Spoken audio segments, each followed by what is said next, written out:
وَلَئِنْ سَأَلْتَهُمْ مَنْ خَلَقَ السَّمَاوَاتِ وَالْأَرْضَ وَسَخَّرَ الشَّمْسَ وَالْقَمَرَ لَيَقُولُنَّ اللَّهُ صدق اللہ العظیم۔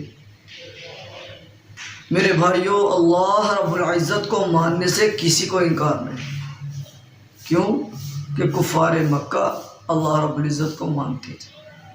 دلیل اللہ رب العزت اپنے کلام میں اعلان فرماتے ہیں وَلَئِنْ سَأَلْتَهُمْ مَنْ خَلَقَ السَّمَاوَاتِ وَالْأَرْضَ وَسَخَّرَ الشَّمْسَ وَالْقَمَرَ لَيَقُولُنَّ اللَّهُ۔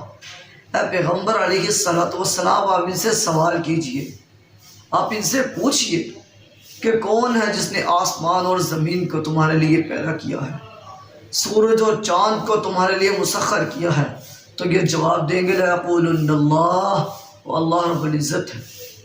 میرے بھائیو، کفار مکہ اللہ رب العزت کو مانتے تھے۔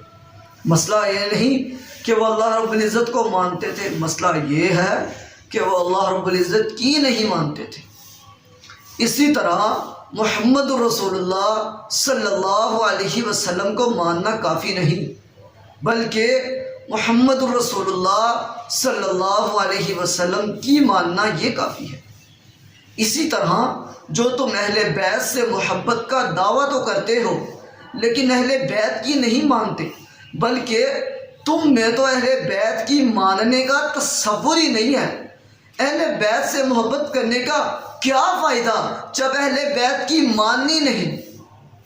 میرے بھائیو، فائدہ تو تبھی ہوگا نا جب اہل بیت سے محبت بھی کرنی ہے اور اہل بیت کی بات نہیں ماننی ہے۔ لیکن یہاں تو بات ہی اور ہے، اہل بیت کو تو مانتے ہیں مگر اہل بیت کی نہیں مانتے۔ اللہ رب العزت سے دعا ہے اللہ رب العزت ہمیں اہل بیت کی شان، مقام، عظمت اور ان کا مرتبہ سمجھنے کی توفیق عطا فرمائے۔